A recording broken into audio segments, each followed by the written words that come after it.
My FPL team is locked in. In this video I'm going to reveal my team selection, suggest the best transfers for each position, and you're going to get to see the best fixtures for attackers and defenders. Just quickly before we start, if you want to support the channel and get exclusive benefits, make sure you head over to my new Patreon page at the top of the description. Last game week I sold Henderson and bought Flecken for the easier fixtures, and it's typical for the FPL goalkeepers that Henderson gained one more point against Liverpool than Flecken did against Wolves. Nevertheless, there are plenty of fixtures remaining for the transfer to pay off. It's United away this game week. I don't expect a clean sheet, but I fancy a clean sheet next game week against Ipswich at home, and that's whilst Henderson faces Spurs. If I was wildcarding this game week, I would still get Flecken. Kinda makes sense because I brought him in last game week. That's because of the fixtures, and he is only 4.5 mil. I think he's most likely to get the most points per million out of all the goalkeepers, whilst Brentford have got favourable fixtures. Of course, Raya's not a bad option out of all the goalkeepers. He'll probably score the most points, but I don't think there's much value for money there. I would rather invest that money in outfield positions. That's where the ceiling's higher, and there's more volatility with points. I've invested a decent amount of money in my defence, albeit it is a back three. I've got the most expensive defender, which is Trent. He's got Chelsea at home this game week, then Arsenal away, Brighton at home, and Villa at home. It's not the easiest set of opponents for a defender, especially with no Alisson, but it's still 3 home matches in the next 4.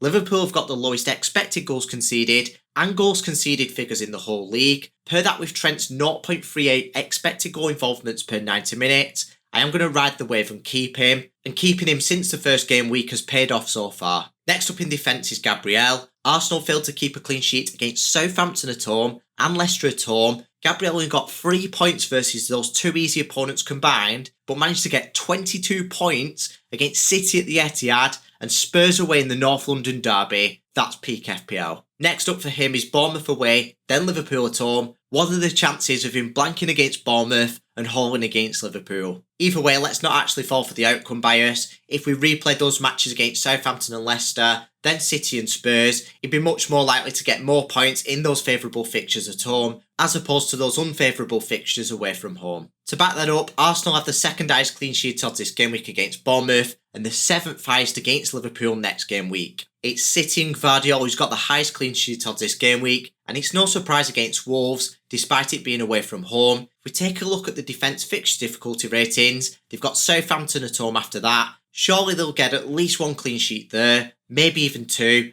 Guardiola's only got 2 returns in the first 7 game weeks, and only one of them has been a clean sheet, and that's been in game week 1. If I was to transfer in a defender this game week that I don't already own, I really like the look of Porro for the next 4 game weeks. It's only a short-term transfer, but for 5.5 mil with his attacking threat, I think he'll get a decent amount of points. It would be ideal if you could bench him in game week 12 against City away. And speaking of the bench, João Pedro is buried deep on there. Whilst this video has been recorded, there's not been any recent update. There might be one whilst this video has been published, so I might change my plans after this, we'll just have to see. But if he is sidelined for a lot longer, I've only got 1 free transfer, so in a future game week when I've got more free transfers, I'd like to downgrade him to a 4.5 mil forward and upgrade another position. If he's somehow fit to play, I would move him to the first spot on the bench. Of course he's returning from injury, so I wouldn't actually put him in the first team, but it's not too bad if he's not available to play this game week. I've got Harwood Bellis and Fass on the bench, which is decent insurance with the fixtures. They face each other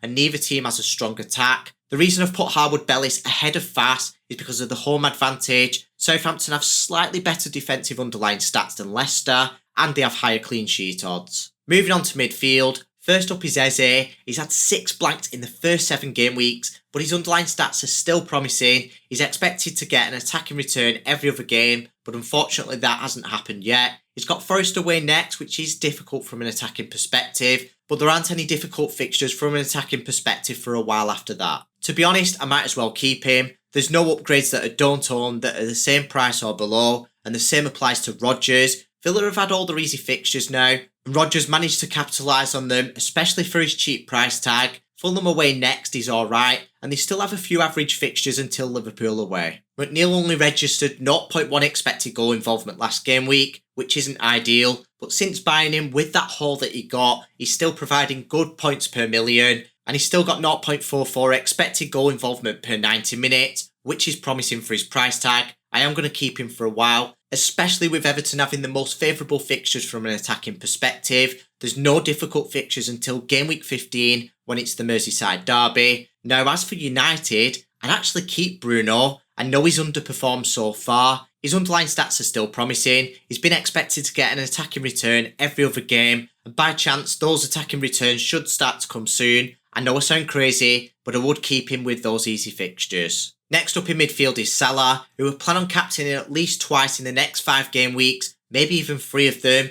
I'm not saying which one, so I don't spoil the best captain video. If you want to see who I plan on captaining for the upcoming game weeks, I've got an exclusive captaincy matrix on Patreon, and you won't find that anywhere else. Make sure you go and check it out, there's other benefits on there too. But for now, back to FPL, I'm happy keeping 2 premiums for the captaincy rotation. Lastly, midfield is Mbeumo. He's perhaps the best value for money player in the game right now, more than Rodgers and McNeil I'd say, because his ceiling's higher. He's got those fixtures, he's playing out of position, he's on penalty duties, and he's a 90-minute man. I've said for the past few game weeks that you should buy him as soon as possible, and he scored in all 3 of those game weeks. It's not too late to buy him. I've said it before and I'll say it again, buy him as soon as possible. If I was to transfer in a midfielder that I don't already own, based on what I said earlier, I'd actually bring in Bruno. I think there's a high upside there. Up front I've got Calvert-Lewin, and frustratingly he's blanked in all 3 matches since I bought him. It is promising that he's played 90 minutes in his last 4 matches though. And like I said with McNeil, I think he's worth keeping until game week 15 when the fixtures turn difficult. They're pretty easy from now until then, that's unless he gets dropped. If I was to transfer in a forward this game week, I do prefer the midfielders to the forwards. That's why I'm rolling with a 3-5-2. But I do like Solanke for the next 4 game weeks. He's got 3 home matches in there. 2 of those 4 matches are average. And I'd say that West Ham at home in game week 8 for an attacker is pretty easy.